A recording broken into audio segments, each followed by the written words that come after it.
всей души поздравляю вас всех со стартом главного молодежного события 2017 года на Северном Кавказе. Смелые идеи и крепкая поддержка. В Пятигорске стартовал форум «Машук». На открытии молодежного слета присутствовал глава Ингушетии. В населенных пунктах до 60 км в час, за пределами населенных пунктов 80 км. Автопробег по Ингушетии. Участники акции за один день объездили всю республику и поделились впечатлениями с нашими коллегами.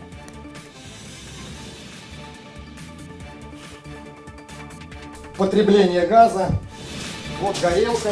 Если включить, сейчас пойдет газ. Рейд газовиков в Магасе выявили факт незаконного подключения к газовым сетям.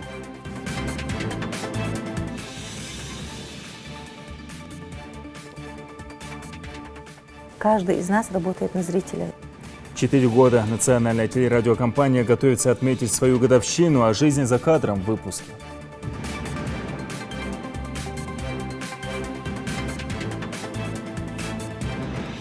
Ну и победитель победителя. Рагда Ханеева побывала у нас в гостях перед вылетом в космос. На это она и собирается потратить 3 миллиона.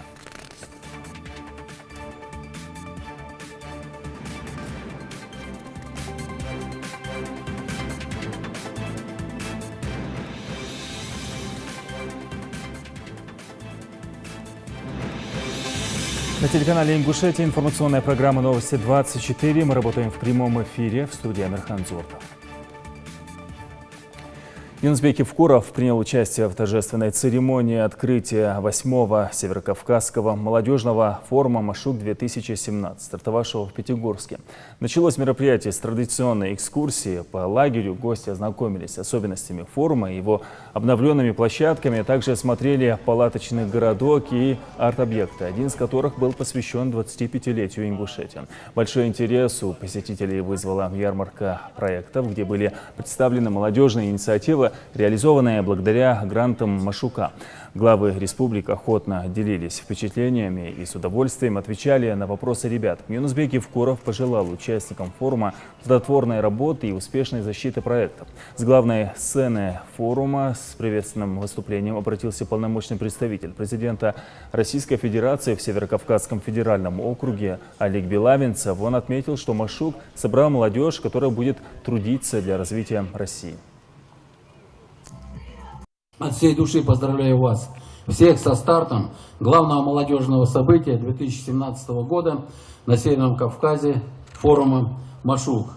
В этом году в школу Машука пройдут порядка 2000 юношей и девушек из Северо-Кавказского федерального округа, регионов нашей страны и зарубежных государств.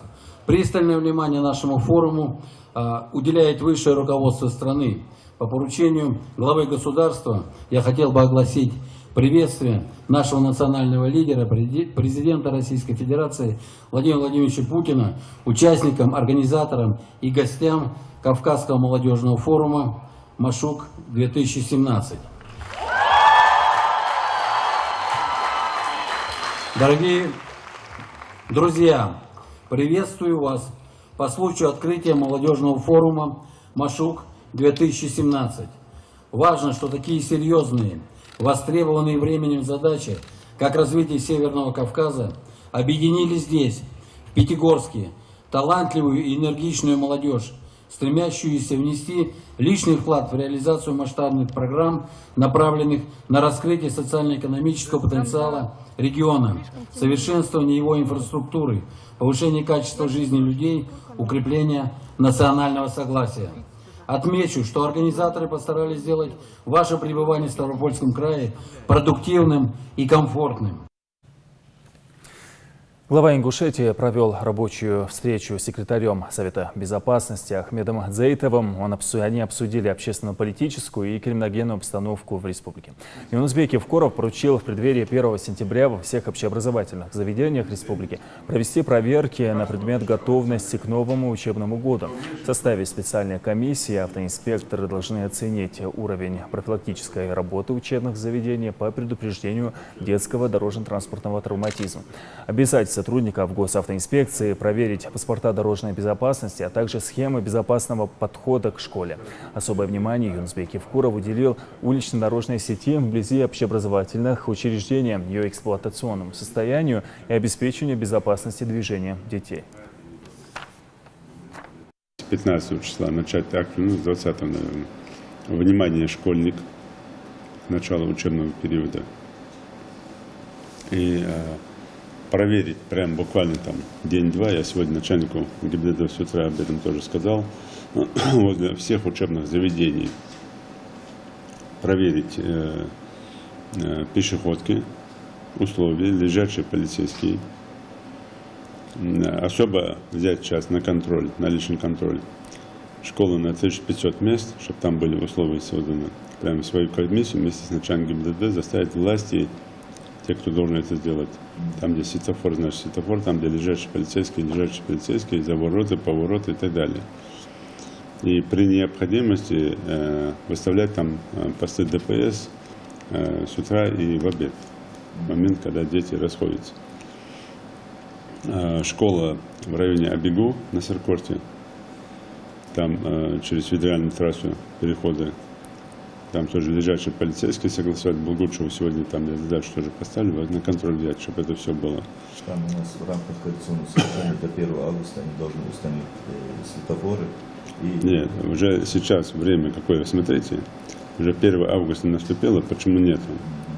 Поэтому вы сейчас разберитесь с этим вопросом, почему 20 июля им никто не напомнил, что до 1 августа должно быть установлено. На личном контроле сейчас держите и все это поставьте и положите. Согласуйтесь со всеми. И надо в районе Гамурзиева тоже, школа, там дети тоже переходят через дорогу, там тоже взять на контроль. А так все школы взять на контроль. Ранее Юнусбек Евкуров проинспектировал образовательные объекты столицы Ингушетии. В частности, он побывал в здании новой школы на 1500 мест. Глава Ингушетии высказал ряд пожеланий, связанных с благоустройством двора учебного учреждения и прилегающей к нему территории. Кроме того, он отметил, что к началу учебного года там должен быть построен пешеходный переход. Напомним, что проект учебного заведения современный и уникальный. Объект состоит из 3 учебных корпусов, в каждом из которых организовано раздельное ступенчатое обучение для младшей, средней и старшей возрастных групп. При этом для всех оборудованы отдельные спортзалы и столовые. Для занятий спортом построены стадион с трибунами, площадки для игры в баскетбол, волейбол, мини-футбол. Проектом также предусмотрена зона для игр и отдыха дошкольников и учащихся. Лучше вовремя привиться и обойтись маленькой ранкой после укуса насекомых, чем потом страдать от осложнения, советуют медики. В целях предупреждения таких последствий в республиканских больницах проводится подчищающая иммунизация от полиомиелита. В результате профилактических мероприятий должны быть максимально привиты дети, тем более если ранее не прививались. На сегодняшний день в республике случаев инфицирования не зафиксировано, но так как вирус сохраняется в окружающей среде достаточно долго, риск заражения велик. Источником может стать больной человек и здоровый носитель. Для тех, кто не может сам прийти в больницу, участковые, медсестра и педиатр проводят вакцинацию на дому. Подчищающая вакцинация в данном случае однократная. Используется для вакцинации вакцина французского производства. Вот я ее сейчас сразу покажу. Называется она Имавакс Полио. Это ИПВ, то есть инъекционная полиомиелитная вакцина. Вирус, который в данной вакцине находится, это не живая форма, он уже убит под действием специальных препаратов.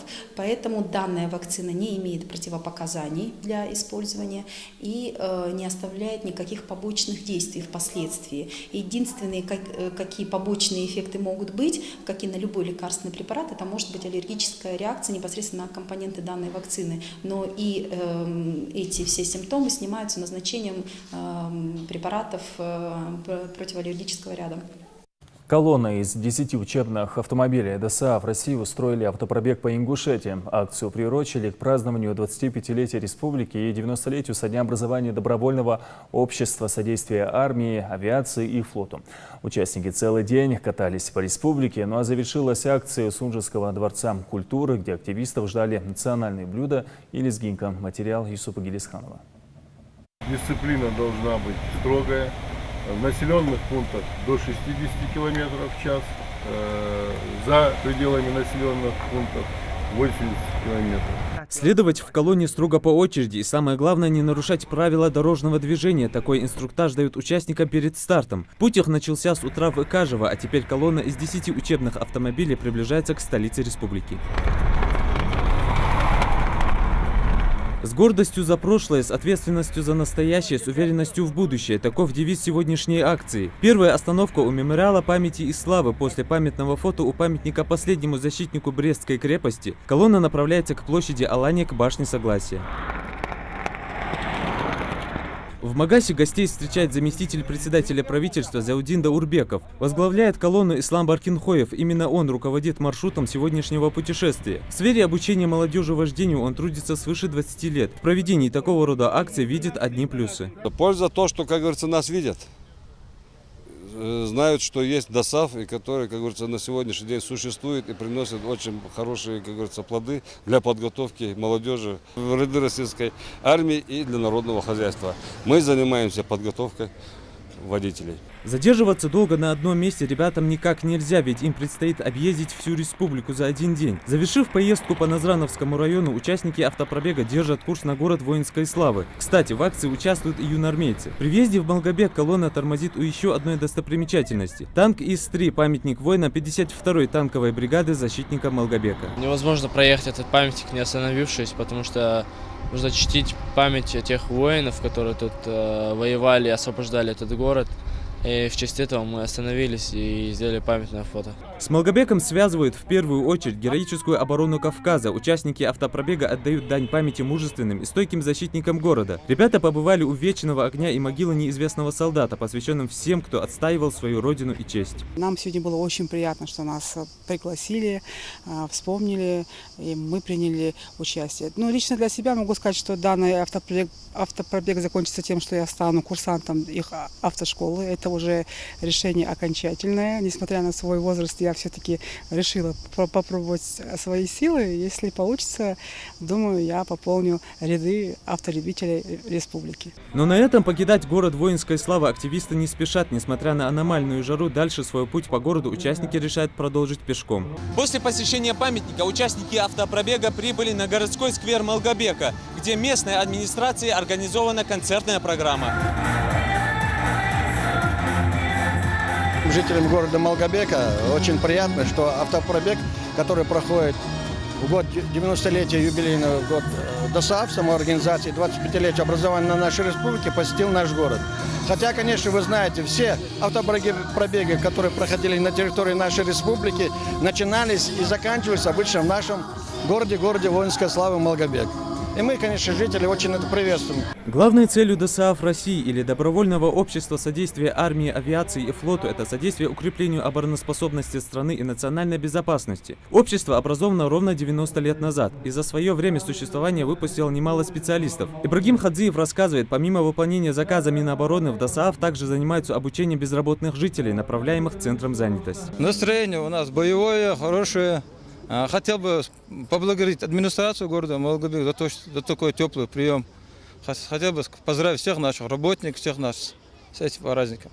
А дальше Сунжа, Карабулак и аэропорт Магас финишируют участники у городского дворца культуры, где активистов встречают национальными блюдами и лезгинкой. Везде нас встречали очень радушно, везде праздничные концерты были. Нам это очень приятно, что мы имеем такое, что нас все знают. На таких именно мероприятиях мы показываем свою силу, свои возможности. Уверен, что наша молодежь сделает соответствующие выводы, что учиться в школах ДОСААФ это прежде всего почетно. Это далеко не последняя акция, которая проводится активистами общества. 9 августа они планируют выехать в Волгоград, присоединиться к всероссийской акции. Автопробег будет проходить до Краснодара, а компанию активистам в этой поездке составит творческий коллектив республики. Юсуп Гелисханов, Рахман Цуров, Новости 24. Министр экономического развития Республики Умалат Таршхоев в Сунже побывал с инспекцией, проверил строящийся там тепличный комплекс по выращиванию томатов. Примерная проектная стоимость около 2 миллиардов рублей. Министр пообщался с рабочими и прошелся по объекту. Работы здесь в основном ведет турецкая подрядная организация. Комплекс будут возводить в 2 этапа. Первый, по сути, предполагает возведение теплиц мощностью до 6 тысяч тонн продукции в год. Собрать первый урожай здесь планируют в марте следующего года. На 10 гектарах будет расположен этот тепличный комплекс. Рядом, помимо теплиц, будет холодильник временный такой, он там срок хранения недолгий срок. Потом здесь же временный таможенный комплекс разместили. То есть это очень большой проект. Дальше уже после того, как будет первый комплекс реализован, первые 10 гектар, и перейдут уже на еще 10 и еще 10. То есть в общей сложности здесь будет 30 гектар. Это очень большой комплекс, честно говоря, по масштабу. Общая производительность по томатам у нас должна составить минимум 6 тысяч тонн в год. И количество создаваемых новых рабочих мест, вот в первую очередь, это будет 110 человек. Объем инвестиций, стоимость всего комплекса в первую очередь составляет 1 миллиард 430 миллионов. Это вот наши инвестиционные средства. Также недалеко от будущих теплиц в скором времени появится и искусственный водоем. Там планируют разводить рыбное хозяйство. В самом производстве, которое используется, и снег, который будет таять, также дождь, который идет, то есть площадь большая, 10 гектар, та площадь, о которой мы говорили. И с этой площади вода, которая будет собираться, она будет переливаться сюда, в этот пруд. Соответственно, очистные и так далее, здесь будет все будет использовано как положено. В Гамрузиево местные жители жалуются на то, что в реку Назранка ежедневно сбрасываются нечистоты. Они боятся не только за здоровье людей, но и домашнего скота. На место выехали представители комитета по экологии. Будут ли решать эту проблему, узнавал наш корреспондент. Прекрасный родник выбивается из-под земли и попадает прямо в речку. Наверное, многие, проезжая мимо моста в Гамурзиево, подумают так. Правда, если задержаться буквально на несколько секунд, их точка зрения наверняка тут же поменяется. Этот маленький водопад на самом деле из нечистот. Местные жители давно устали терпеть этот запах, ведь распространяется зловоние далеко, на всю округу.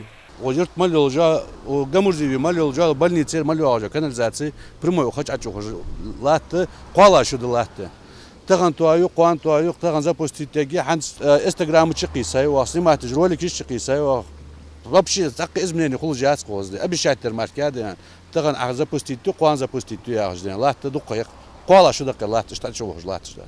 Помимо того, что нечистоты отравляют воздух, так еще наносят и непоправимый вред водным ресурсам. Когда-то это местечко было райским уголком для отдыхающих. Местные жители частенько приезжали сюда порыбачить или просто посидеть на свежем воздухе. Теперь желающих рисковать своим здоровьем нет и вряд ли в ближайшее время будет. Даже если остановить этот сброс нечистот, зловоние точно будет стоять еще долгое время.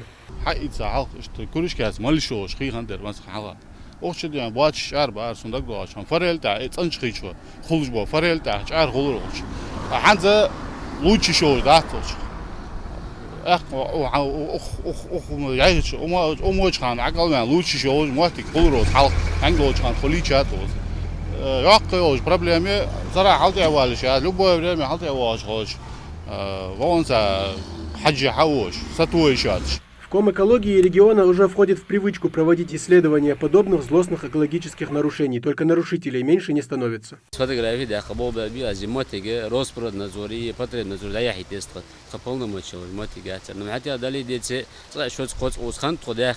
Чтобы узнать, когда наконец поставят точку в этом вопросе, съемочная группа отправилась в местные очистные сооружения. Ехать далеко не нужно, всего-то 100 метров. Здесь, уверяют, проблема будет решена уже в ближайшую неделю, после запуска новой линии очистных сооружений. Линия, которая подразумевает, что была как в неработающем состоянии, она уже сделана, отремонтирована. Сейчас в первую очередь, чтобы ввести строй и наладить работу Гамурзиевской очистных сооружений, то есть линии Гамурзиевской, нам осталось всего как неделя. Для того, чтобы сегодня ввести в строй очистных сооружений, нам нужно получить акт гидроиспытания. После того, как мы ее получим, будет включена и будет циркулировать Гамурзиевская и назрановские канализационные сети. В любом случае, до тех пор, пока сброс нечистот не прекратится, жителям придется жить с этой неприглядной и для глаз, и для обоняния картиной. Впрочем, надеть медицинские маски или розовые очки явно не выход из ситуации. А что в итоге, покажет ближайшая неделя. Тамерлан Хамхоев, Мака Келиматова, Магомед Русханов, Новости 24. Управление Росприроднадзора по Ингушетии в рамках проводимой реформы контрольной и надзорной деятельности в России провели публичное обсуждение результатов по вопросам правоприменительной практики за первое полугодие текущего года. Природопользователи, у которых возникли свои вопросы, могли их задать выступающим с докладами. Все подробности у Залины Магушковой. Природопользователи-нарушители получат возможность исправить ситуацию до того, как получат штрафные санкции. То есть приоритет смещается с задачи выявления причиненного вреда окружающей среде на его предупреждение и предотвращение. Кроме этого, в целях снижения давления на бизнес создана защита от проверок по необоснованным анонимным жалобам. С каждым годом сокращаются плановые проверки. Об этом рассказывает руководитель регионального управления Росприроднадзора. В 2013 году было 46 плановых проверок, в 2014 году 33 плановые проверки, в 2015 году 31 плановая проверка, в 2016 году 17 плановых проверок, а в 2017 году 9 плановых проверок. Как видно, плановых проверок в 2016 году по сравнению с 2015 годом сократилось на 45%, а в сравнении с 2014 годом на 48%. Реформа контрольной и надзорной деятельности направлена на оказание господдержки добросовестных предпринимателей, но злостные нарушители понесут максимальную ответственность. Руководитель управления отмечает, необходим постоянный диалог надзорных органов с проверяемыми хозяйствующими субъектами. Это что делать нельзя, какие статьи нарушаются и как делать нужно. Им уже говорят, какой документ должен быть, куда подойти, как разработать. Подробно дают разъяснения. Также по результатам первых слушаний мы раздавали природопользователям опросные листы. И в сегодняшних мероприятиях мы уже эти злободневные вопросы мы им даем разъяснение. В продолжении темы «Как делать можно и нужно» рассказывают и о новом налоге – экологическом сборе, введенном в прошлом году. Это касается определенной группы товаров. В регионе в основном на 2017 год ориентирована это 17-я группа товаров. Это относится к пластиковой таре и упаковке. Розлив воды, минеральной и пресной воды. Завод Ачулукиза, Обанхи, Бешлам, что у нас там, кто разливает воду. Это у них пластиковая тара и упаковка. А в отношении хлебобулочных изделий, наши мини-пекарни, заводы, хлебозаводы, они обязаны платить экологический сбор за упаковку. Если хлебобулочные изделия упаковываются и реализуются, значит за упаковку надо платить. О реформе контрольно-надзорной деятельности подробно рассказывают и в познавательном фильме правительства России. Правительством утверждена дорожная карта по совершенствованию контроля и надзора, содержащая необходимые изменения в нормативной базе. Подобные публичные мероприятия важны в целях профилактики нарушения обязательных требований при осуществлении экологического надзора. А все предложения и замечания участников совещания, как отметили здесь, Росприроднадзором обязательно будут рассмотрены и учтены. Залина Магушкова, Адам Далаков, Новости 24. Краеведческий музей имени Тугана Мальсагова упаковывает экспонаты для отправки в Москву в Государственный научно-исследовательский музей архитектуры. В августе там состоится выставка, она продлится до октября. Слово Руслану Богачиеву. На выставке планируют показать особенности природного и культурного ландшафта долины Джерах-Ас, познакомить московскую публику с феноменом ингушских башен и горного края, представляя красоты Ингушетии в качестве потенциального курортного центра. С самого утра рабочие музеи спешат побыстрее упаковать все свои экспонаты. Примерно в этом ящике у нас макет замкового комплекса Вовнушки. Вот он перед вами, его уже сотрудники музея упаковали. Кстати, даже этот макет строился около 5 месяцев. На строительство ушло более 7 тысяч этих маленьких блоков. Кстати, они были как раз привезены с горной части Ингушетии, именно от башенного комплекса Вовнушки. Уже расставлены по ящикам миниатюрные копии башенных комплексов Эгикал, Эрзи и Таргим. Каждый экспонат аккуратно упаковывают, чтобы не повредить при перевозке. Сделали вот такие ящики. Довольно-таки тяжело было, чтобы этот комплекс на ремнях отпустили в ящик. По бокам теперь он будет заложен специальными плитами пенопласта, чтобы не было вибраций. Внизу тоже специально выложены пенопластовыми подушкой, чтобы как-то была амортизация. И в дальнейшем они запечатываются, ящики, чтобы не вскрывались. И делается вот такая маркировка, чтобы не кантовали, не переворачивали. В числе задач масштабного межмузейного проекта популяризация культуры, искусства и особенностей быта народов Ингушетии, привлечение внимания общественности и специалистов к необходимости сохранения уникальной архитектуры и природного ландшафта горной Ингушетии. В данный момент формируются 3 выставки. Самая главная из них – это выставка в Музее архитектуры имени Щусова, которая находится в городе Москве. Там собирается большая выставка для того, чтобы башенные комплексы, находящиеся в Джайрахско-Асинском заповеднике, внесли в реестр систему защиты ЮНЕСКО. 20 августа экспонаты представят гостям и жителям столицы страны. Но перед этим, 13 августа, этнографическая выставка будет показана на закрытии шахматного турнира в Магасе в башне Согласия. 14-го выставка археологии выезжает на Машук. Руслан Албогачиев, Рамзан Миржоев, Новости 24. Сотрудники «Газпром» Межрегионгаз провели рейд по выявлению незаконных подключений к газовым сетям. Представители организации посетили строительную площадку. Нарушения были обнаружены. Единственным тому оправданием было то, что строителям необходима газовая плита. Все подробности у Саида Кушнова. Вот у нас потребление газа. Вот горелка. Если включить, сейчас пойдет газ, потому что он подключен. Неопломбированный счетчик, самовольное подсоединение газа и ни намека на безопасность. На такую картину комиссия наткнулась в ходе проверки строящегося многоквартирного дома по улице Чахкиева. Впрочем, нарушений здесь целый список. Газ, по всей видимости, к щитовым домикам строители сами подвели еще давно, чтобы приготовить еду и погреться в холод. Вердикт комиссии один: от газопровода необходимо немедленно отрезать. Возможные последствия такого подключения даже представить страшно. Мы находимся, насколько я понимаю, это 8-й микрорайон, возле нового здания, которое строится, где, я бы сказал, откровенно воруют газ. Поэтому на сегодняшний день во исполнение поручения главы республики будет наводиться порядок в первую очередь со всеми новостройками, которые без разрешения на строительство, без получения каких-то разрешений на подключение, подготовки исполнительной документации потребляют незаконно газ. Данные домовладения, строения будут отключаться, ограничиваться.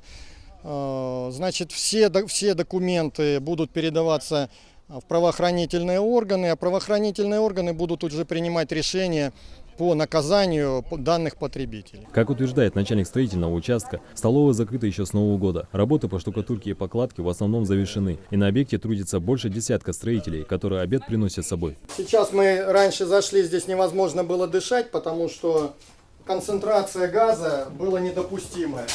Это в любой момент можно было ожидать взрыва, гибели людей, которые здесь обедали, эта столовая закрыта год назад. Эта столовая не работает.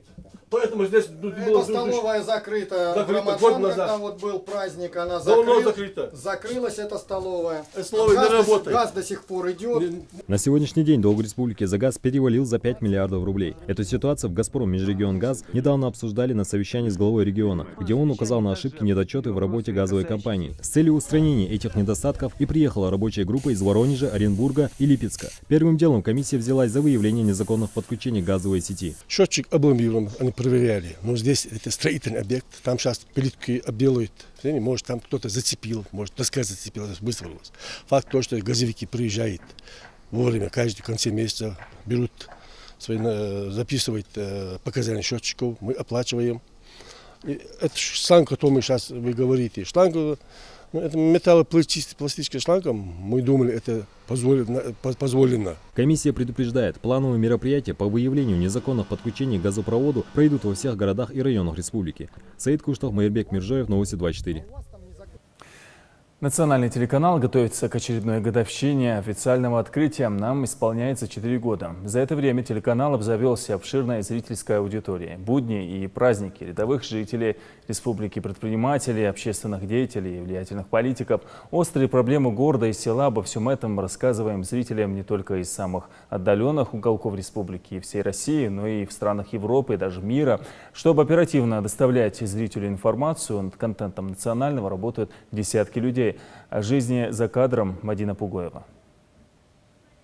27 августа 2013 года. С этого момента и начинается история национальной телерадиокомпании как нового и современного телевизионного комплекса с широкими возможностями и перспективами. Практически с нуля создавались редакции, собирался творческий коллектив и запускались телепроекты. Если в самом начале зрители могли видеть только новости, то уже сейчас в эфире НТРК Ингушетия транслируются спортивные, общественно-политические, познавательные, развлекательные и религиозные программы собственного производства. Почти 20 часов эфирного времени в день. Прямые эфиры, телемарафоны, онлайн-трансляции массовых мероприятий и музыкальных концертов. Жители республики по достоинству оценили труд всего творческого коллектива. Мультфильм, кино, программы. Религиозных передач, познавательные, бирш для цаханс, познавайка я хочу, передачи.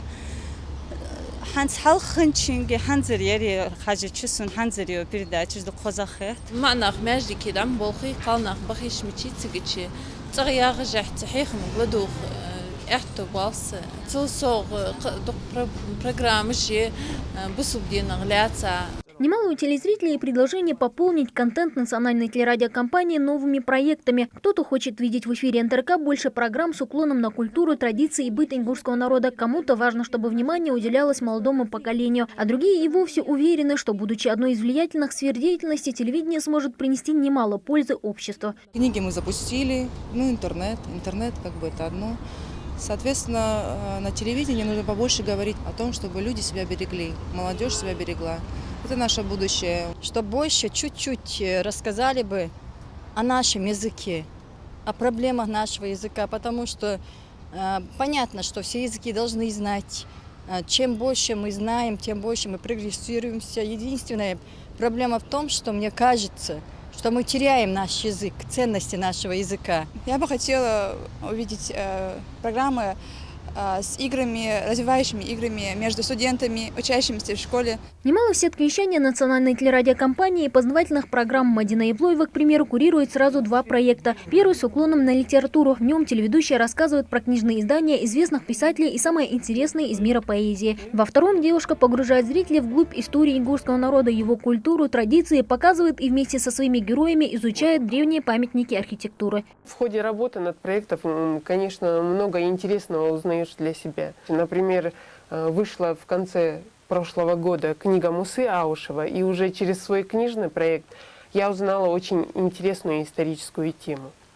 Оказывается, у нас есть очень интересный, уникальный башенный комплекс в предгорной зоне Ингушетии, который мало изучен, мало что о нем известно, и сейчас наша наука только подходит к его изучению.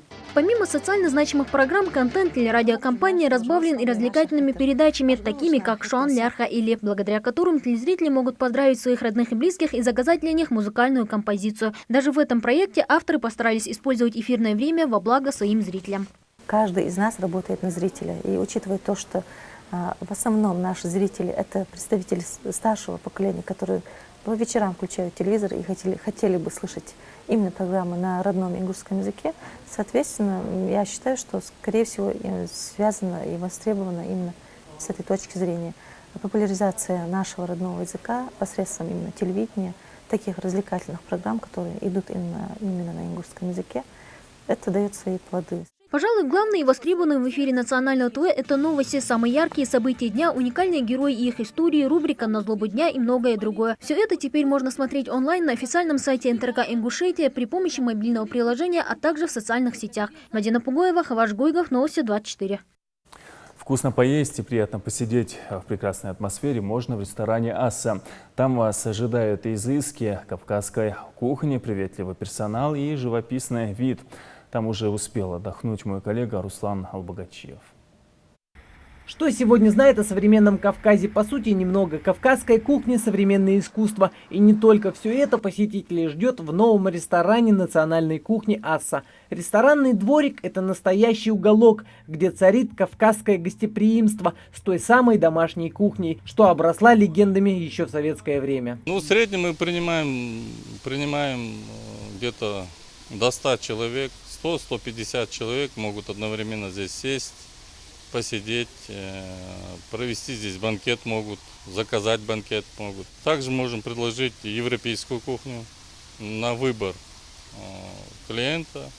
Все, что клиент не пожелает, у нас высококлассные повара, которые отвечают сегодняшнему требованию. Есть в меню и кебабы, грузинское блюдо чакапури, тушеное мясо ягненка по подвольно оригинальному рецепту. И чудесные пхали, даже немного суховатые лепешки мчади. Но все это изобилие привычных кавказских блюд не должно вас отвлекать от главного, от национальной ингушской кухни. Сегодня для вас мы можем приготовить самые вкусные грузинские блюда, самые распространенные и популярные, которые всем нравятся. Чахохбили, чашушули, хашлама из баранины. Все из свежих продуктов, пальчики облизывают. Сейчас делается жаркое из говядины, из говяжьей вырезки. Очень мягкое, нежное мясо. Блюдо будет супер, понравится любому критику.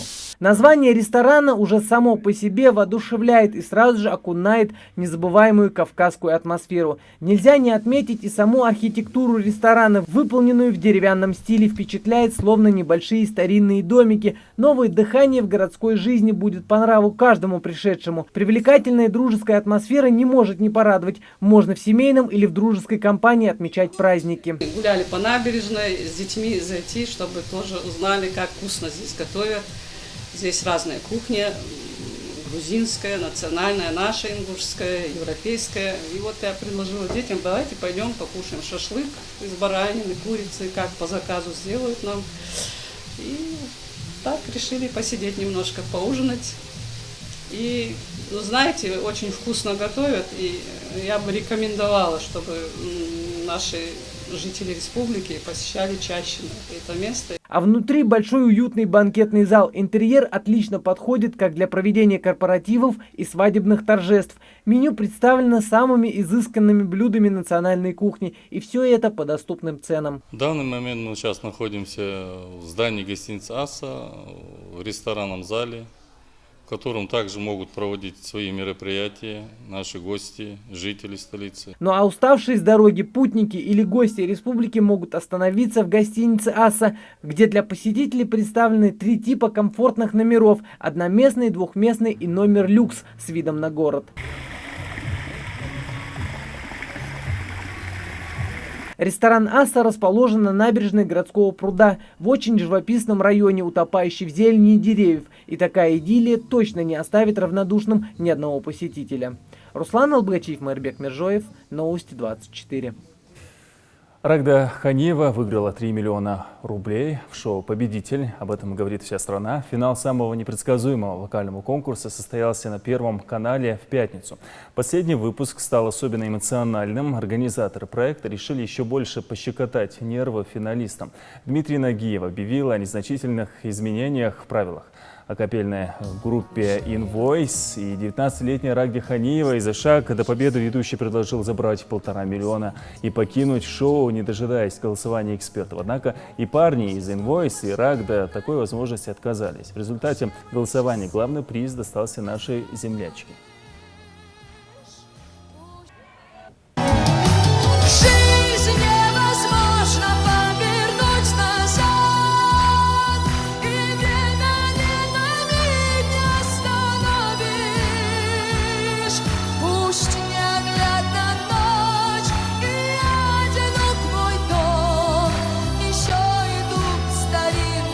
часы, старинные часы еще идут, старинные часы еще идут. А сейчас я прошу показать, как конкретно распределились в финале сезона голоса 101 эксперта.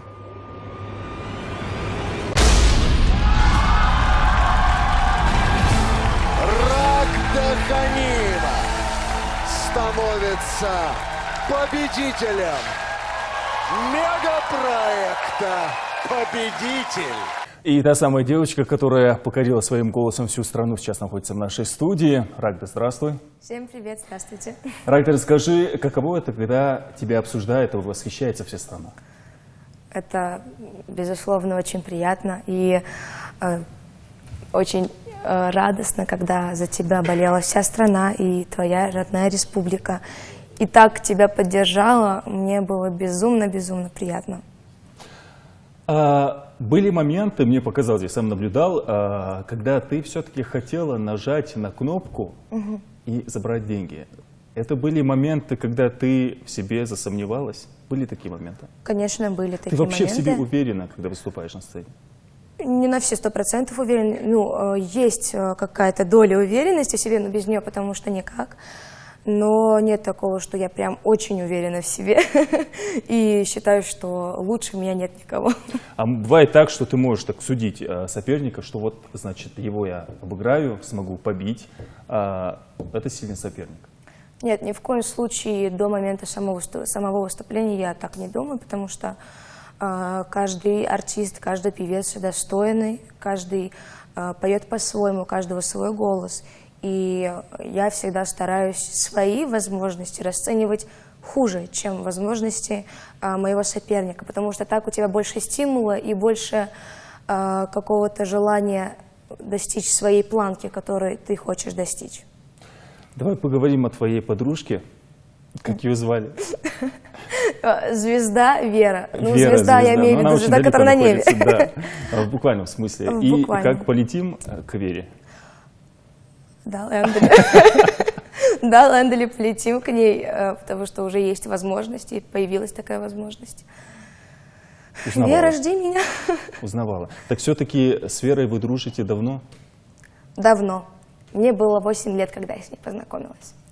Ну, для людей, может, которые не понимают, о чем сейчас идет речь, Вера — это такая звезда, которая на небе звезда, за которой я наблюдала из окна. Это была такая очень яркая звезда на небе, которую я приметила, потому что она сияла ярче всех. И часто я рассказывала о своих каких-то желаниях, о каких-то своих, может, трудных моментах. 8 лет. И общалась с ней. Я любила себе выдумывать каких-то воображаемых друзей. А ты в тот момент, когда ты общалась, как ты говоришь, с Верой, думала ли ты участвовать в конкурсах каких-то, побеждать, стать вокалисткой, певицей? Пока еще нет, у меня и в мыслях не было о том, чтобы я пела когда-то, музыка. То есть вообще ты не планировала, да, петь? Нет, это все произошло очень неожиданно в моей жизни, и моя семья не планировала тот факт, что я буду когда-то петь и заниматься серьезно музыкой, и сама я тоже об этом не думала. Просто начиналось все, как я везде говорю, со стихотворений, я излагала стихи на конкурсах чтецов. И после излагания стихотворений я уже плавно перешла в музыку. Все начиналось с военных песен. Может, немного расскажешь о своих планах? Мне интересно, что ты планируешь в дальнейшем? Может быть, это какие-то конкурсы, тоже на масштабные конкурсы. Может быть, это запись клипов, музыка, синглы, да. Скажем. В дальнейшем я планирую в первую очередь это сдать ЕГЭ на хорошие оценки и поступить в университет, в вуз МГУ на журналистику. А уже потом... То есть ты все-таки в будущем планируешь посвятить себя журналистике или пению? И тому, и другому. Совмещать? Да. Почему бы и нет? А как ты представляешь себе журналист, который выступает, скажем так, на мировой сцене, известная вокалистка, Да. при этом она журналист. Как себе это представляешь? Совмещать две эти деятельности? Возможно? Ну, Розенбаум тоже окончил мед и стал артистом. Он окончил мед, но он работает? Нет, он не Вот. работает. Подумай об этом. Ну, а И- почему бы нет? Я тоже получу образование, а буду работать музыкантом. Я желаю тебе удачи, чтобы у тебя все получилось. Спасибо. И Хотя хотел тяжело верится, да? Да, я прошу тебя спеть что-нибудь. Я знаю, что песня Аллы Пугачевой «Старинные часы» особенно тронули души телезрителей. Поэтому давай повторим то, что происходило там, С на Первом удовольствием. канале, сейчас в эфире национального канала. На родной республике. Да. Старинные часы. Жизнь невозможно повернуть назад, и время ни на миг не остановишь. Пусть неоглядна ночь и одинок мой дом, еще идут старинные часы. Голос звучит обнадеживающе. Я надеюсь, что этот голос скоро будет звучать не только на российской сцене, но и на мировой сцене. Это была Рагда Ханиева, победительница проекта «Победитель» на Первом канале. На этом я с вами прощаюсь и всего доброго.